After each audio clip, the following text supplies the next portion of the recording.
తప్పు చేసిన వారికి బుద్ధొచ్చేలా చేసి అవసరమైతే శిక్ష వేసేలాగా తయారు చేసిన కోర్టు ఒక నేరస్తుడిని సపోర్ట్ చేస్తూ అతని తప్పులను కొట్టివేసి జైలు నుంచి నిర్దోషిగా విడుదల చేసిన ఘటన మీరు ఎప్పుడైనా విన్నారా? అది కూడా ఆ నేరస్తుడు ఒక కామ పిశాచి. దానికి కొన్ని సంఘటనలు ఆధారంగా ఉన్నా కూడా కోర్టు అతన్ని నిర్దోషిగా నిర్ధారించింది. ఇండోర్కి చెందిన ఒక జంట మహేష్ బైరాగి, అతని భార్య మీనా బైరాగిల కథ చెబితే మీరు ఆశ్చర్యపోతారు. మీనా మహేష్ దంపతులు మిత్రబిందు నగర్లో జూన్ నెల 2015లో ఒక బట్టల దుకాణం తెరిచారు. అందులో ఆడవారికి సంబంధించిన దుస్తులు అమ్ముతారు. ఆ దుకాణంలో మీనా కూర్చొని బట్టలు అమ్మితే అక్కడే ఉంటూ బట్టలు కుట్టే పని మహేష్ చేస్తాడు. అంటే అతను లేడీస్ టైలర్ అన్నమాట. అదే దుకాణంలో భార్యతో పాటు ఉంటే ఆడవారిని బుట్టలో వేసుకోవడం కష్టమని మెల్లిగా భార్యను ఒప్పించి వాళ్ల బట్టల దుకాణానికి ముందు వైపు అదే వీధిలో ఒక టైలరింగ్ షాప్ తెరిచాడు. అక్కడితో మొదలు అతని రాసలీలలు.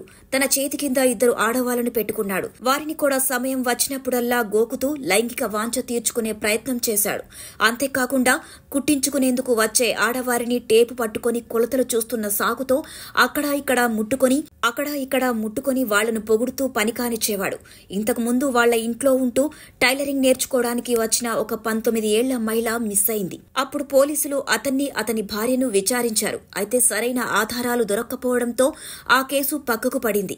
ఆ తరువాత కూడా అతను శృంగార వీడియోలు తీయించి అమ్ముకుంటూ పట్టుబడగా అతన్ని కోర్టు శృంగార పిశాచి, మానసిక రుగ్మతతో విచ్చలవిడి శృంగార వాంఛలు ఉన్నట్టుగా అతన్ని మానసిక రోగిగా పరిగణించి వదిలేశారు. ఒకరోజు ఇలాంటి సెక్స్ పిచ్చి ఉన్న బూతు మనిషి వద్దకు అదే వీధిలో ఉండే ఒక డబ్బున్న మహిళ కవితారైనా 4 జతల బట్టలు కుట్టించుకోవడానికి వచ్చింది. అందమైన ఆ మహిళను ఎలా అయినా బుట్టలో వేసుకోవాలనే ప్రయత్నంలో భాగంగా ఆమె మీద స్పెషల్ కేర్ తీసుకుని అందంగా బట్టలు కుట్టి ఇచ్చాడు. మనవాడు నిజంగానే చక్కగా కుడతాడు. అలా కవితారైనా నెల తరువాత ఇంకొన్ని బట్టలు కుట్టించుకోవడానికి అతని వద్దకు రాగా మాటల్లో పెట్టి ఆమె నంబర్ తీసుకున్నాడు. ఒకరోజు కవితారైనా తన కొడుకును ట్యూషన్ నుంచి తీసుకురావడానికి సాయంత్రం 7 గంటల ప్రాంతంలో స్కూటీలో వెళ్తున్నప్పుడు ఆమె మహేష్ బైరాగి బట్టలు ఇచ్చిన విషయాన్ని గుర్తు చేసుకుని అటువైపు వెళ్లింది. అది సాయంత్రం అవటం మూలాన మిగతా స్త్రీలు అప్పటికే ఇంటికి వెళ్లిపోయారు. కవితారైనా బట్టల విషయం అడిగితే కుట్టాను, కానీ అవి ప్రత్యేకంగా కుట్టడం వల్ల ఇంటి దగ్గర ఉన్నాయని, అక్కడికి తనతో వస్తే అవి ఇస్తానని, అక్కడే వేసుకుని చూశాక అరగంటలో ఏమైనా ఆల్టరేషన్ ఉన్నా వెంటనే చేస్తానని ఒప్పించటంతో కవిత అతని బండి వెంట తన స్కూటీతో వెళ్లింది. వాళ్లు మూస్కేడిలోని మహేష్ ఫ్లాట్ కి వెళ్లారు. అక్కడ ఆమెకు అతను కుట్టిన బట్టలు ఇచ్చాడు. అవి వేసుకుని చూడమని అతను అడగ్గా ఆమె లోపలి గదిలోకి వెళ్లి బట్టలు మార్చుకోవడానికి వెళ్తుండగా మహేష్ ఆమెను ఆపి, ఇక్కడే మార్చుకో, చూసి ఏమైనా మార్చేది ఉంటే నేను మారుస్తాను అన్నాడు. దానికి కవితారైనా సీరియస్ అయింది. అయినప్పటికీ అతను బలవంతంగా ఆమెను పట్టుకుని రేప్ చేయబోయాడు. ఆమె ఎంతగా పెనుగులాడినా అతని బలం ముందు తప్పించుకోలేకపోయింది. అయితే ఆమె అరుస్తున్నందుకు మహేష్ కవితను పక్కనే ఉన్న రాడుతో గట్టిగా 2 దెబ్బలు కొట్టాడు. అక్కడితో ఆమె చనిపోయింది. చచ్చిన శవాన్ని కూడా విడిచిపెట్టకుండా ఆమె శరీరంతో శృంగారం చేశాడు. ఆ తరువాత ఆమె శరీరాన్ని 6 ముక్కలుగా కోసి ఒక సంచిలో వేసి దగ్గరలోని తీన్ ఇమ్లీ స్క్వేర్ వద్ద ఎండిపోయిన బావిలో పడేశాడు.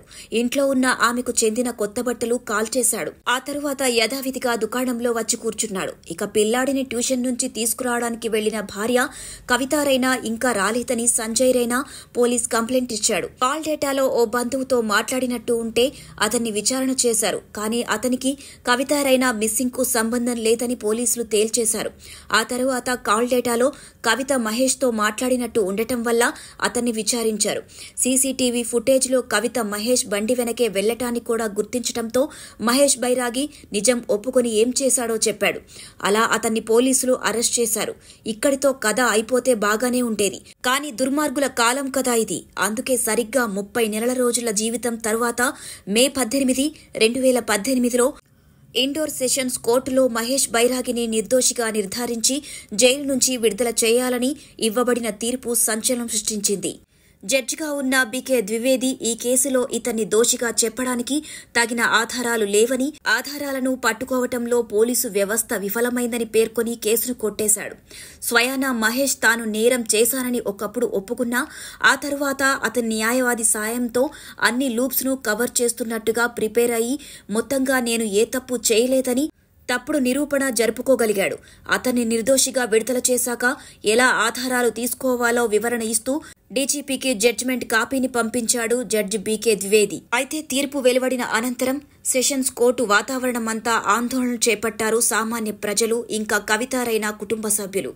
అంతేకాకుండా పోలీస్ స్టేషన్ ముందు అందరూ బైఠాయించి అతన్ని విడుదల చేయకుండా నిరసించారు. అందువల్ల పోలీసులు అతన్ని అర్ధరాత్రి విడుదల చేయాల్సి వచ్చింది. ఇలా ఓ దుర్మార్గుడు తప్పు చేసి కూడా సమాజంలో తల ఎత్తుకుని తిరుగుతున్నాడు. కామాంధుడికి న్యాయ వ్యవస్థ సహకరించ